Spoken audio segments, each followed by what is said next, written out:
Hello, you. Beautiful you. I wrote another essay. This time about a show I really like. And I'm gonna make you listen to it, because you have no choice. Spoilers for Invincible, seasons 1 and 2, if you've seen it. If you died and came back from the dead, what would be the first thing you would do? Would you kiss your partner? Hug your children if you have any children? High-five your homie? Have a drink? Have an existential crisis? Let me broaden this a little bit. What would be within the top 5 things that you would want to do first if you came back from the dead? In any order. Don't even try to rank them. Just the first 5 things you'd want to do if you died and came back. That's a little bit more flexible, right? You can say everything I just mentioned and even add on to it. What about the first 10 things? Call all your friends and let them know you're okay. Go hug your pet. Write down your experience and maybe turn it into a best-selling book later. The point I'm trying to make here is that I wouldn't think about work. Like my job. You know, the thing that you do, the grind you're on. I can't imagine that many people who do come back from the dead think about work. I don't know, maybe I'm the weird one, but I can't help but think that no matter what job I had, work would not be the first thing that I think of. It wouldn't even be in the top 5. It wouldn't even be in the top 10. I don't even know if it'd be in the top 20. But maybe that would be different if it was my work that killed me. Say hi, Winchester. You don't want to say hi? Okay. Part 1. Donald Ferguson. I'm going to be talking a lot about the show Invincible, like the one with the blue and yellow guy. I know there's a comic. I did a minor amount of research about the comic for this video. I haven't read the comic, but honestly, I think the show does the whole story a lot better from what I've seen, and you should go watch it. It's good. The show is good, but if anything I say is contradicted by a specific part in the comic books, please understand that I don't care, and I'm not going to read it. Glad we're on the same page, thank you. So in the Amazon show Invincible, there's a character named Donald Ferguson. He's a side character in the show. He only appears for a few minutes across 4 of the first 8 episodes in the season. Donald has, in total, about 7 minutes of screen time across all of those episodes. In Season 2, he has a significantly increased role, though still amongst the subplots and side characters of the main season. He's not a side character like Debbie, Invincible's mother, Amber, Invincible's girlfriend, or Alan the Alien, a personal friend of Invincible, some of whom get entire episodes dedicated to them. Those side characters are distinctly closer to the moving parts of the story, be it the Viltrum Empire or Invincible himself. Donald, in contrast, talks to Invincible, I think only twice, 3 times maybe, and the content of those conversations aren't exactly memorable. So what do we know about Donald Ferguson? Well, he's somewhere in his 30s to 40s, probably. It's not entirely clear, nor is it explicitly stated. Donald has no magic powers or abilities, and he isn't on any physical level like Batman, or should I say Darkwing. No, on the contrary, Donald, in Season 1 of the show, is portrayed as the vaguely normal man archetype, with a very out-of-the-ordinary job.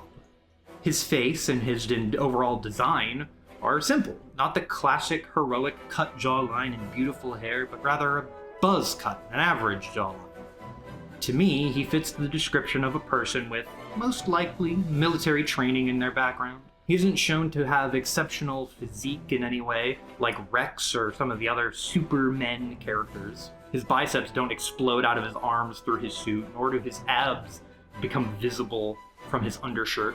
However, despite being the most normal-coded of the side characters and amongst the gaggle of supers, Donald is not once depicted as being incompetent or lesser in any way.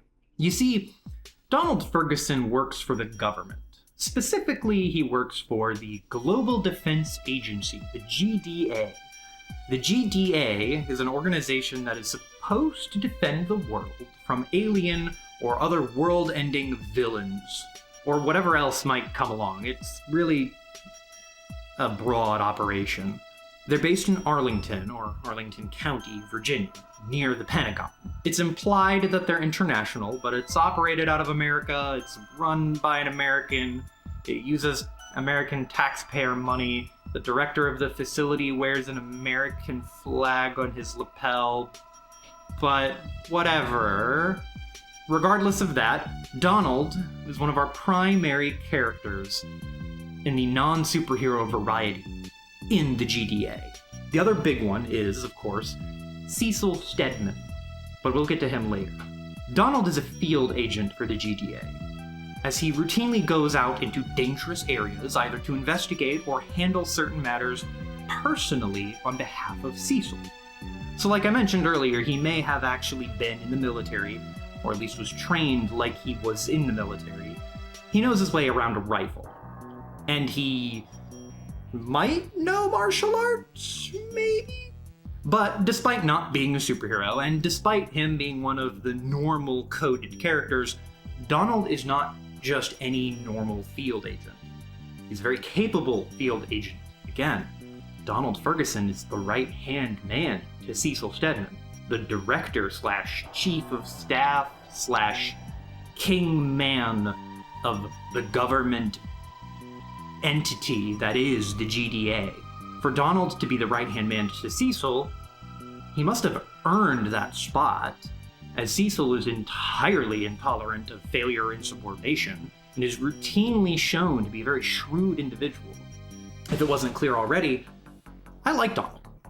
If you didn't watch the show, then I have bad news about Donald, though. You see, Donald dies. In his final moments of screen time of Season 1, Donald Ferguson was a hero. Say what you will about the weird but predictable American imperialism vibe of the GDA and the incredibly overt big brothering that they do, but it can't be argued that Donald wasn't a hero in those last moments. He, without hesitation, took the attention of the big space Nazi away so his two coworkers could escape. For the few of you watching this video who don't know the show or haven't watched the show, the mustache guy here, his name is Nolan, aka Omni-Man. He is the Superman parallel, only, well, he's a Nazi.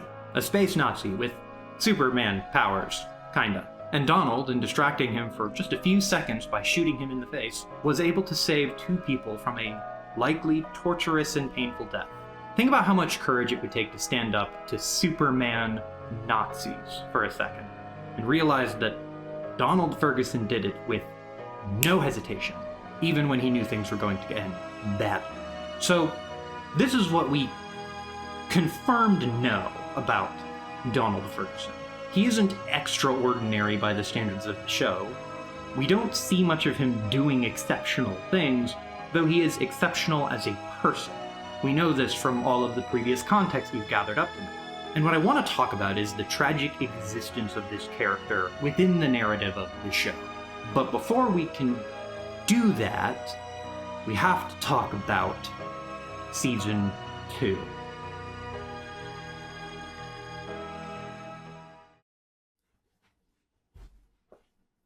You would think by now that I would remember to unplug the cat's water fountain, but you'd be wrong. Part 2. Season 2. At the start of Season 2, we are set 1 month after the events of Season 1. So, at the end of Season 1, Omni-Man's betrayal, the entire incident in New York, and the subway train, and the whole catastrophic fight between him and Invincible was just 30 days ago. In episode 2 of Season 2, Debbie, Mark's mother, pays Cecil Stedman a visit, and he's back! Donald is back! But why? Well, in the background, unbeknownst to us viewers, Cecil has been busy. Being the head of the GDA, Cecil Stedman is incredibly wealthy, or at least has access to an exorbitant amount of money. Within his work, he is able to exert a ludicrous amount of power and money for whatever he deems necessary for the safety of humanity. And taxpayer money can go a long way when funneled through the defense budget of the United States, it would seem. And Donald is proof positive of that. He has been resurrected by Cecil through some somewhat unclear means, and this resurrection is kind of what caught my eye this season. This is a subplot of season 2. That is, Donald's resurrection and his journey discovering what that means for him, what it means about him. It starts with his revisiting the Grayson home in episode 4, when he sees rubble on the neighboring house, which was supposedly destroyed to a gas leak, a rumor forged by the GDA. We aren't privy to the thoughts in his head, but something about that blasted spot calls to him. Maybe it's some latent piece of leftover memory from before. Maybe it's a hunch. Who knows? But he treads over his own grave, completely unawares.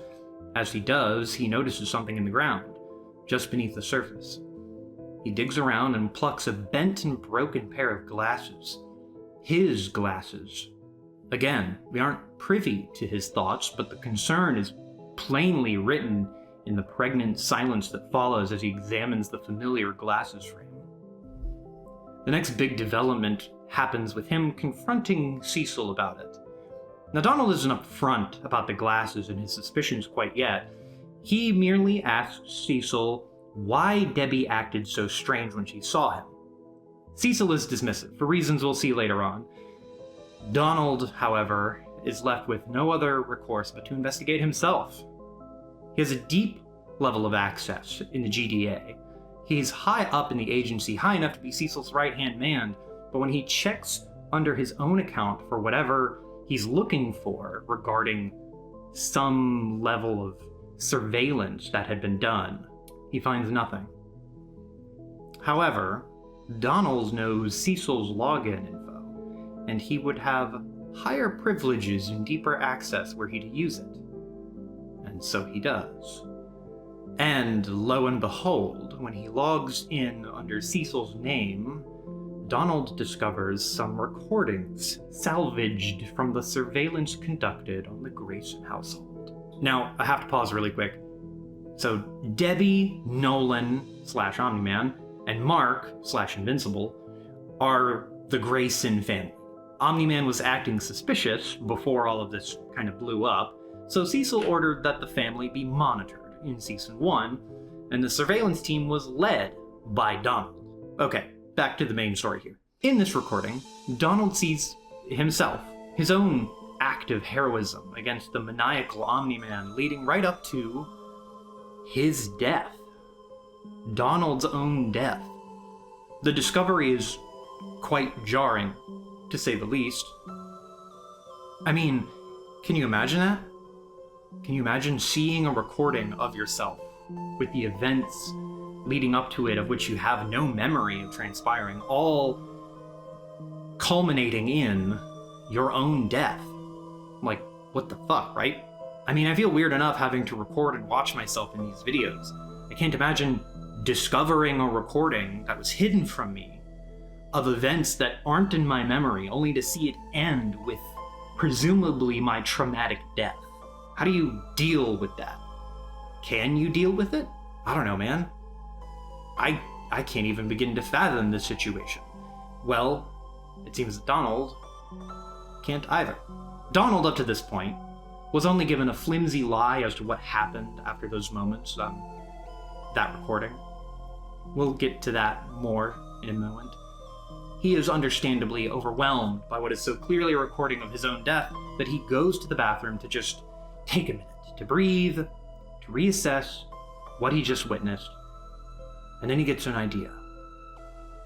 He pulls out his pocket knife, not sure what he'll find, but compelled to look, compelled to dig, to be certain of something. Maybe his humanity? He stabs himself in the arm, flinching and dropping the knife as blood runs down his hand. It hurt, which is important, we'll come back to that. But, seeing the blood, Donald feels relief, only to notice the knife. It's bent at the tip, as if it was run into something hard rather than soft. Donald is caught again, stuck questioning what the truth of the situation is. What is he? Now, Donald, confused and growing ever more restless, goes to confront the only man who he knows would have the full picture. Cecil. Cecil is, as per usual, busy. Too busy to entertain Donald's seemingly urgent need to speak, but Donald isn't having it. Donald yells. The yes-man-coded assistant demands Cecil's attention. I can't emphasize how out of the norm this is, for both the character and, narratively, the man in universe. You can see the resounding confusion amongst those in the room. Cecil looking shocked, while the rest look on with the kind of face that says, is he allowed to do that? I get that he's Cecil's guy, but can he do that? Besides this confrontation, the loudest we heard this man get was, "Come on, you heard the director, move it!" And this is angry loud. All of this really catches Cecil's attention, and I would go as far as to say he's probably impressed a little bit. And, well, just watch. Everybody out!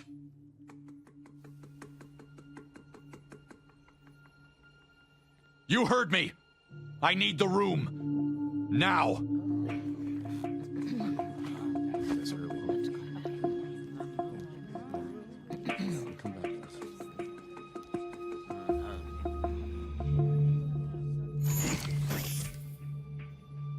Okay, you've got my attention. After Omni-Man went bad last year, we blew up our surveillance house to stop him. You triggered it after getting everyone to safety. You barely made it out alive yourself. So why don't I remember it? You were in shock. You got burned pretty bad. Burned? Is that what you call this? With respect, sir, what did you do to me?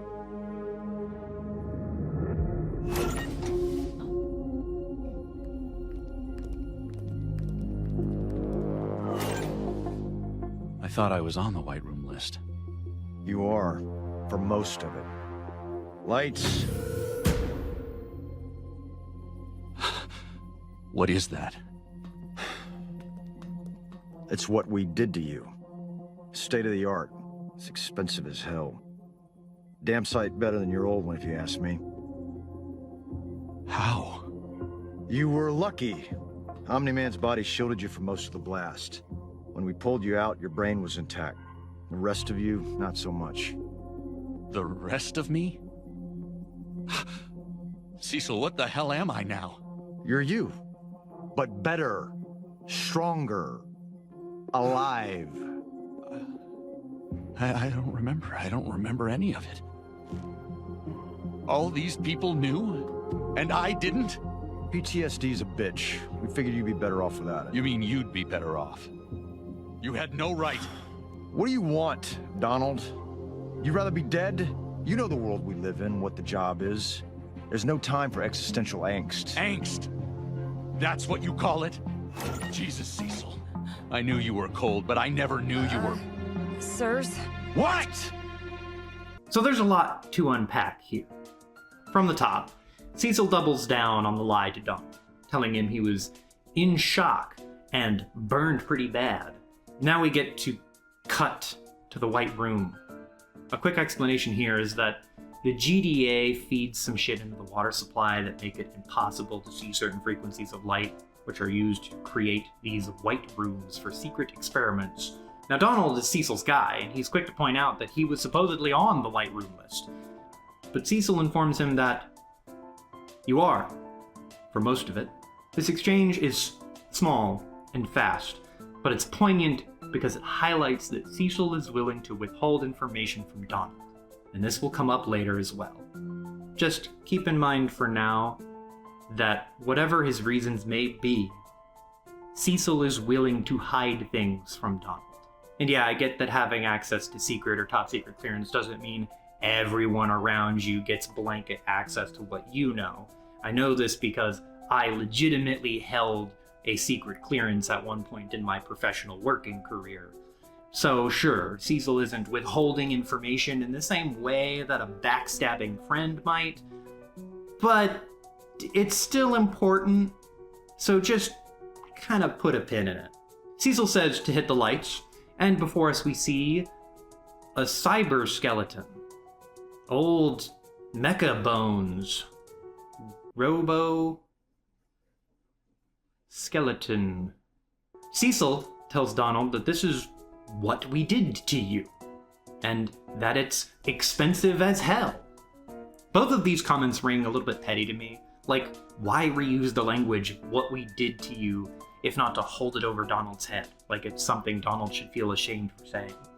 And why bring up price in this moment, again, if not to hold it over Donald's head, as though Cecil did him a favor and he should be grateful?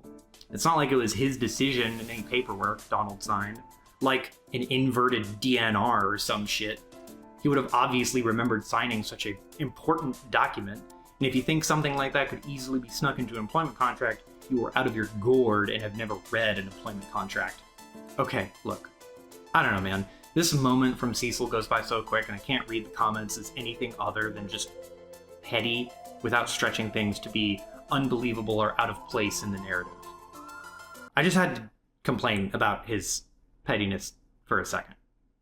So, God bless having a YouTube channel, I guess. Anyway, Cecil tells Donald that this skeleton is a damn sight better than your old one. This is a heavy hitter of a comment here, because this has happened before. It happened with a long enough delay between here and now that there were significant upgrades and improvements made to the form that he is currently talking about. This immediately registered to Donald, and he is perfectly understandably upset about it.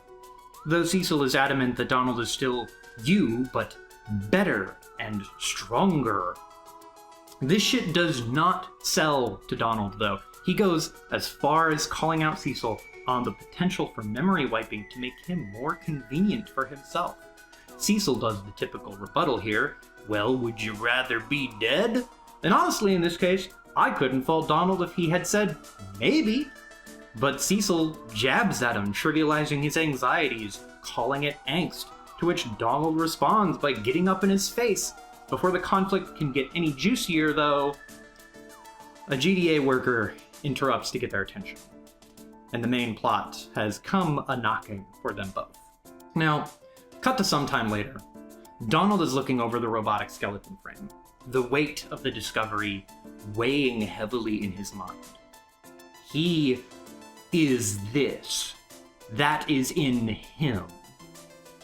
And he doesn't presumably feel anything about it.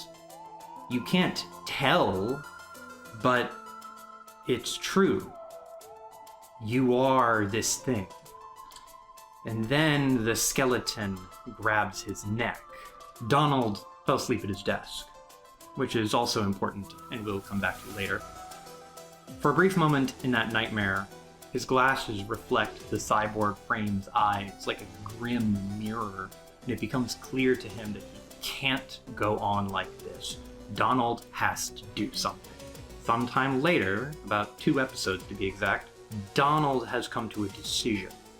He approaches Cecil to resign.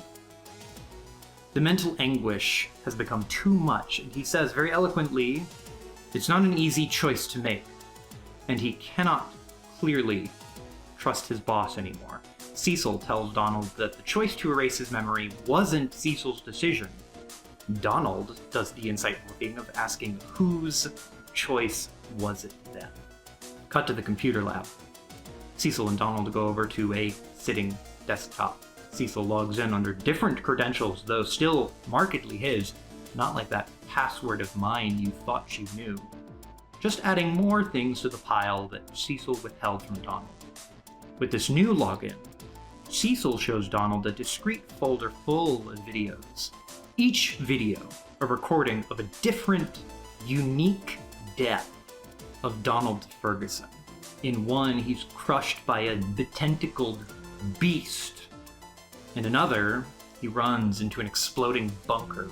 Dozens upon dozens of videos, all of Donald in various moments before a presumed violent and premature end. I don't know how many he watches, but suffice to say, it's enough. He goes to Cecil's office. Cecil's sitting at his desk doing some menial bookkeeping on his laptop. He tells Donald that the decision to erase his memories was always his call to make. No one is supposed to carry that much trauma around. You thought it would slow you down, make you hesitate, keep you from doing your job right. Confronted with this, Donald is left with another choice to make. He wants to have his memory erased again. Cecil, all too casually, agrees and goes right back to typing whatever he was typing before, almost like he expected this outcome. There's no "are you sure" or "still want to resign" or anything, which to me softly implies that this sort of interaction may have happened before, to reinforce the banality of this to Cecil. It's anybody's guess as to how many times this could have happened before. Only Cecil would know. Before anything else is said, Donald gets a phone call. It's William, and it's bad. We jump to the college, where William and Rick stand on top of a roof. Rick is teetering dangerously on the edge of a building, and... Okay, quick pause. Rick, the man on the ledge here, he was a victim of a cruel human experiment. No, it wasn't done by the GDA, funnily enough, even though the US government has done experiments on its own citizens in the past. But that's another video entirely. No! Rick was mutilated by the mad scientist named Sinclair, I think? Anyway, he was a mad scientist hell-bent on some future human evolution bullshit, like Victor from League of Legends or the Mechanicus guys from Warhammer 40k or something.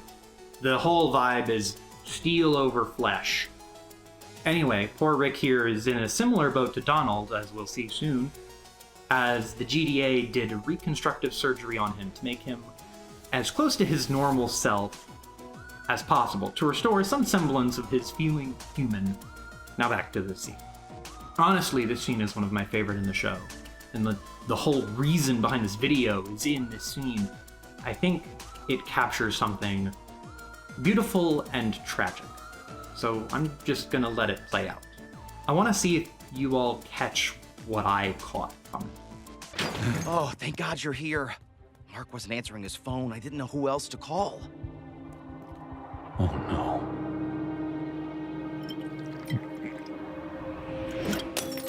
Hey, Rick. Do you think this is high enough? Don't talk like that. I don't know. Might not be high enough anymore. Rick, you remember me, right? Hi, Donald. Please don't come any closer. Of course, I won't. But maybe you could come off that ledge? Tell us what's wrong. What's wrong?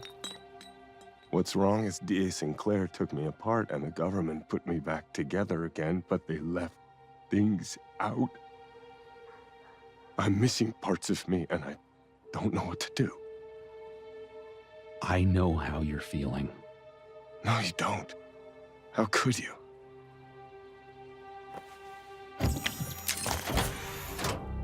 Okay, I know we just unpaused, but hold up, Donald. You can't just do that. You existed as a cyborg for possibly months to years without knowing it, and now you can just pull your shirt open and flex your abs and open up a chamber in your chest cavity? Like, what even is that? Is it the core? Is it like an Iron Man laser focus point or something? Like, what?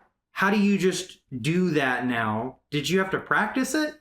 Because you can't, like, there's no way you just accidentally did this. If there was a shot that he could accidentally open up his chest cavity, then he would have discovered it way more fast than he had. It doesn't matter. Sorry. Go back to the scene. Did he get you too?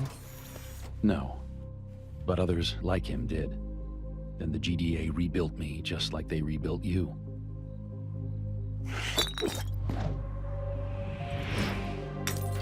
So we both should have died. I did. I've died 39 times. So far. That's how many times they brought me back, even though there was less of me to save each time. I don't know the official number, but I think I'm about 98% machine. How can you live with that? I couldn't. I had them erase my memory. But that was a mistake. The two of you are helping me to see that now. How? Each time I died, each time I was put back together, it was because I helped make this world a little better. You did the same when you fought back against Sinclair, when you saved Invincible and William's lives. We're not our bodies. We're the decisions we make, the lives we change, the people we love. Or who love us. I don't need to forget that. And neither do you.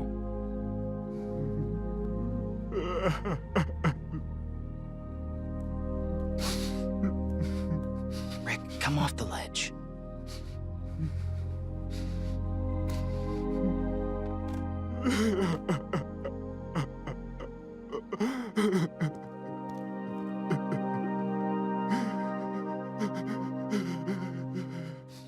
Did you catch it? The thing from the scene that really stuck out to me was when Donald says, "We are not our bodies. We're the decisions we make, the lives we change, the people we love." It's beautiful, and I think a true sentiment. In an era where we will likely see the questions of synthetic personhood, or something extremely close to it, come up, I think it is a powerful reminder that our humanity extends beyond our mortal flesh or steel replacements of that flesh. But that statement from Donald got me thinking. Who does he love?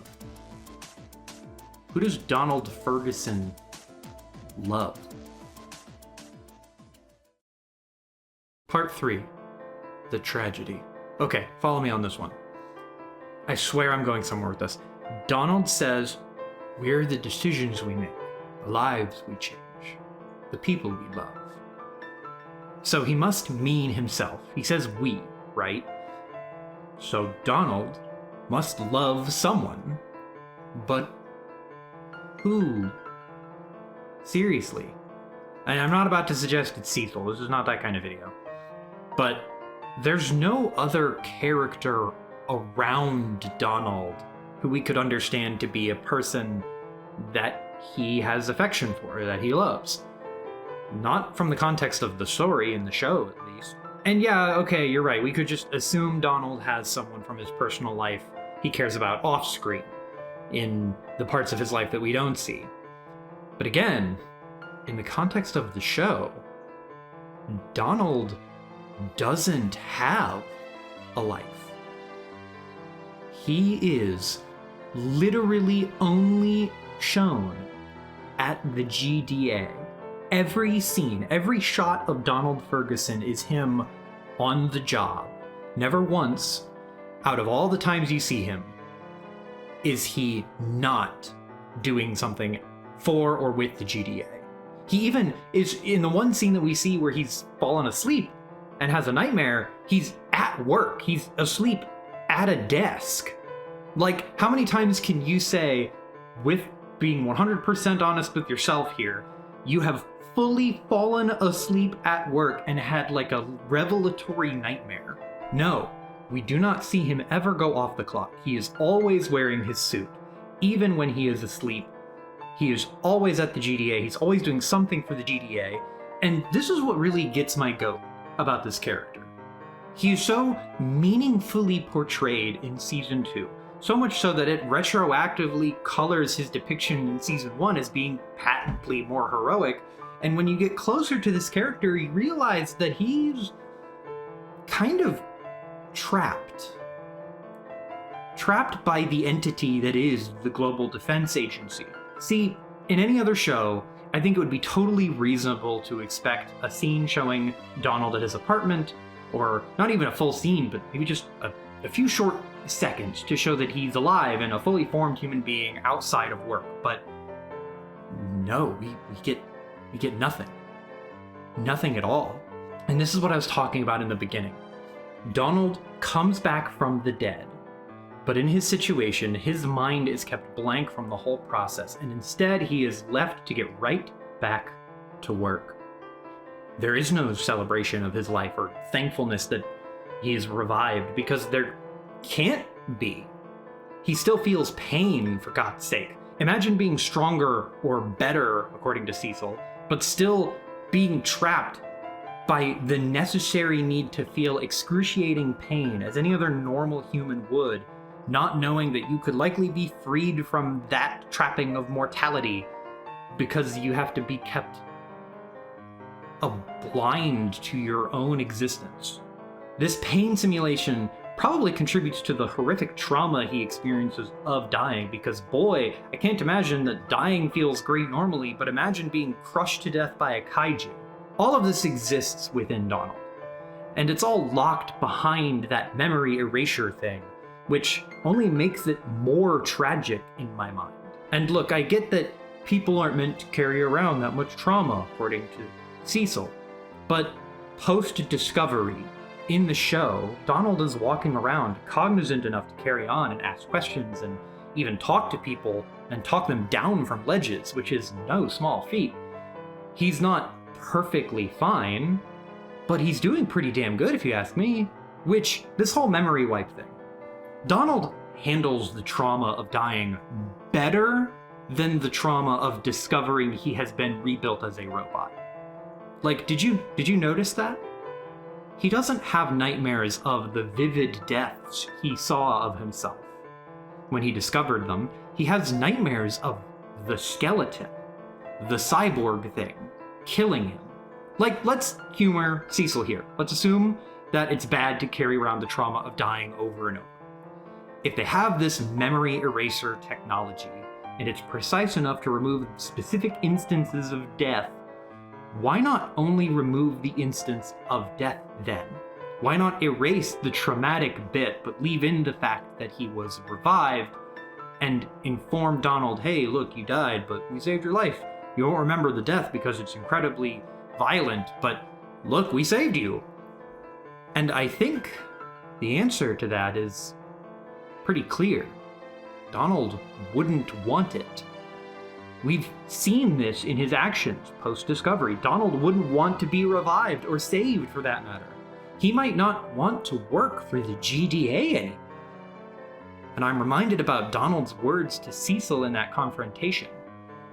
PTSD's a bitch. We figured you'd be better off without it. You mean you'd be better off? And honestly, the whole bionic man rebuilt after tragic death thing has been done before, as a matter of fact. I'm sure you all know about RoboCop. Remember him? Alex Murphy? Alex Murphy, RoboCop, was a beat cop in Detroit, a family man, killed by gangsters before his time. Donald and Alex both have a lot in common. Both work for some type of civilian defense in one way or another. Both have been killed in the line of duty. Both have been rebuilt by corporate entities into cyborgs. Both have had their memory altered. But Donald is unique in that he doesn't have a family. There's no wife and child at home. Hell, Donald doesn't even have a pet. Not a cat or a dog or a gerbil or anything. There's simply nothing. Murphy, on the other hand, gets flashbacks to his old life when he visits the house he lived in with his family. Yet Donald returns to the very scene of one of his more traumatic deaths that was not long ago, and going through this, literally walking over his own grave, there's not even an inkling of anything wrong. No twinge of memory distantly tucked in the back of his mind that starts to pop back up. He only goes down this path because he found a pair of his own glasses that shouldn't have been there. No, Donald's memory erasure was clean. No lingering threads left to pull or pieces unaccounted for. Nothing save the fact that there are blatantly missing bits, which, had Donald not bumped into Debbie, it wouldn't even be clear if this entire subplot would have happened to begin with. Had he not encountered someone who he knew and who knew he died, but hadn't been in the know about his resurrection thing, he might not have even had this revelation. His coworkers, his boss, everyone else around him would have been perfectly able to keep this secret from Donald. But if the secret hadn't come out, what would have happened to Rick? Man on the ledge.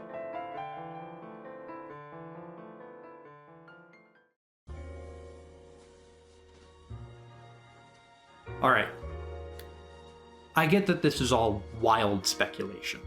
And I get that animation is expensive and a long and arduous process, so designing a full scene or even a backdrop to animate Donald in to show somehow that he has a life or backstory would be tedious and time-consuming on the resources they otherwise wouldn't have. But I think with all the minute changes that exist within the show compared to the comic, or what I know of the comic, I can't see it as a coincidence. I feel like the showrunners would be well aware of the subtle messaging they're giving with all of this, which makes me think it must be intentional. So let me adjust my tinfoil hat a little bit, and we can review some of what makes this whole thing more suspicious to me. First and foremost, it's important to remember that Donald is working for Cecil, and Cecil is one of the most cunning and unscrupulous individuals within the show, willing to do what is necessary to protect humanity. And he's a liar. I'm a good liar. I'm a very good liar. There's a sinister element to Donald's existence at the GDA, and I'm sure you can start to see some of the pieces falling into place here. I don't think that it is a big leap to think that Cecil had Donald's memory erased after the resurrection out of pure convenience for himself, rather than out of some sense of goodwill driven towards Donald. It's important to remember that Cecil is a very hard-working and driven individual at a position of power that few ever arise to, and his main philosophy is save humanity no matter the cost. Given that ethos, I don't think it's at all a stretch for him to see Donald as a perfect representation of what it means to save humanity no matter the cost. And of course he would want him around longer. That's something very plainly visible. Donald, in the first few instances of death were shown of him, always dies with the express intent of saving someone else, doing so heedless of his own safety. He exemplifies Cecil's ideal, and I imagine it didn't take too long for him to die in his career, given the danger inherent in some of the tasks. I mean, why wouldn't Cecil spend millions of dollars to bring back competent, loyal, hard-working right-hand man to run important and special jobs for him specifically? After all, to Cecil, money is no object. The man casually teleports around for fun, and that shit costs $5 million per zap. No, I think Donald was right when he called out Cecil before. This is all extremely beneficial to him, and I don't recall Cecil denying that Donald was right. But there's something more depressing and potentially nefarious going on here. There's another show that has a perfect high-tension atmosphere that I think captures a special aspect of this hell. Severance. I haven't watched it because fuck Apple TV, but I know enough about it from other sources and places. To quickly summarize, there's a mega corporation that has figured out how to sever a person's consciousness so that you have a work persona and a non-work persona, where you essentially go to work at 9 a.m., then you blink, and it's suddenly 5 p.m. quitting time for you. But on the flip side, the work persona starts at 9 a.m., and they work until quitting time, and then they blink, and it's 9 a.m. again. Dual consciousnesses, one for work, one for everything else. Never the two shall meet. That's the main conceit of Severance. Donald is, essentially, living in this reality. He's the innie, the Severance term for the work persona, But he has no outie, the severance term for the non-work self. In the show Severance, there are multiple people who have had the process of severing their consciousnesses. But to Donald, there isn't another person to commiserate with about this frustration. Unlike in Severance, where several people who have undergone this procedure split their minds, Donald is alone. He has no outside life, even in theory. In the context of the show, Donald is, again, always at work. And again, his coworkers presumably have some inkling that he has died and returned before, if they don't overtly know this. But the resurrection has occurred at least 40 times, because he has died 39 minimum times. But they don't talk to him about it. They can't. Cecil would likely outright forbid the topic. So Donald is alone amongst his peers. There's just him and what he lost that he'll never be aware of. He works, he fights, and he dies for the GDA, only to be resurrected so that he can do it all again, ad nauseum. He's less of a GDA agent, more akin to some kind of golem or servitor, a creature bound by invisible chains to the GDA that he'll never truly be free of. I don't think it's a stretch to say that memory alteration or memory replacement exists alongside the memory erasure technology. So consider, for a moment, a completely dead Donald, atomized with no brain left. Would it be so hard to imagine that Cecil, a man with nearly infinite disposable resources at his beck and call, could create a carbon copy of him with fake memories implanted into just a fully cybernetic body to be 100% synthetic human with the concept of a self, but programmed to be selfless? With the amount of information, wealth, technology, and nearly perfect unaccountability, I think it is completely possible that Cecil could have just created Donald from scratch. A fabricated person built to serve, able to feel pain, able to sacrifice, but formulated in a way to be servile to Cecil, while also being incredibly capable and competent person he is. In this way, I think Donald could potentially not even exist. He's just an invented lapdog as a person. Maybe Cecil isn't that cold and calculating, at least not overtly, but I think Cecil is capable of it. After all, he did recruit Sinclair, the evil doctor who did the corrupt surgical operation to Rick, the man who was willing to throw himself off of a building because of his trauma related to it, when Cecil could have easily just thrown him into a jail cell forever. In fact, Cecil did say that was the plan to Invincible when it happened. But who knows? Who knows what Cecil is truly capable of, or how far he's willing to go. Or how far he's already gone, but we're not yet aware of. How much of his own humanity is he willing to disregard in his mission to save humanity at any cost?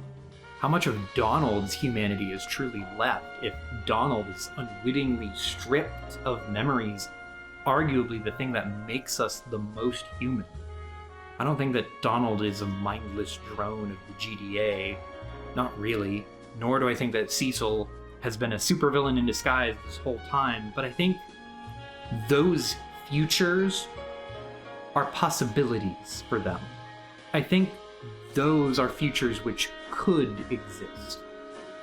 I also think that if those came to pass, then both characters would have shed the last remaining vestiges of their humanity in dedication to a cause for saving. Part 4, The End. These are all wild theories, I know, but I think the pieces here aren't without merit.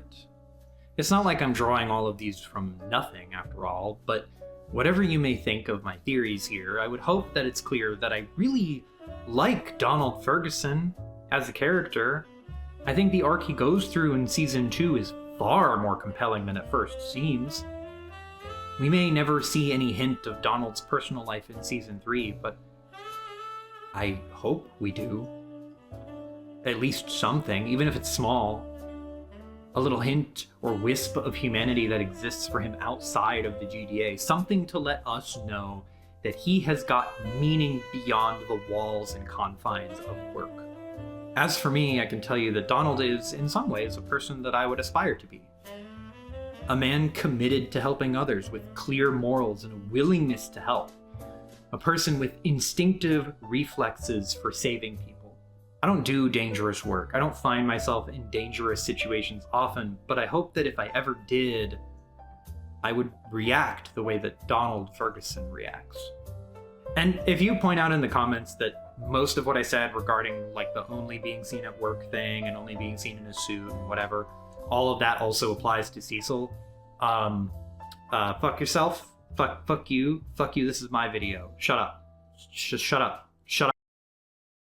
Hello, and you've made it again to the end of another of my videos. I hope to keep doing this and making more. It is really fun, and I hope that I'm making stuff that is enjoyable to watch and digest and easy to consume. But make sure that you like and subscribe and do the other algorithm-friendly behavior. And also drink water. Make sure you drink water, stay hydrated, and I'll see you around for the next one, hopefully. Bye.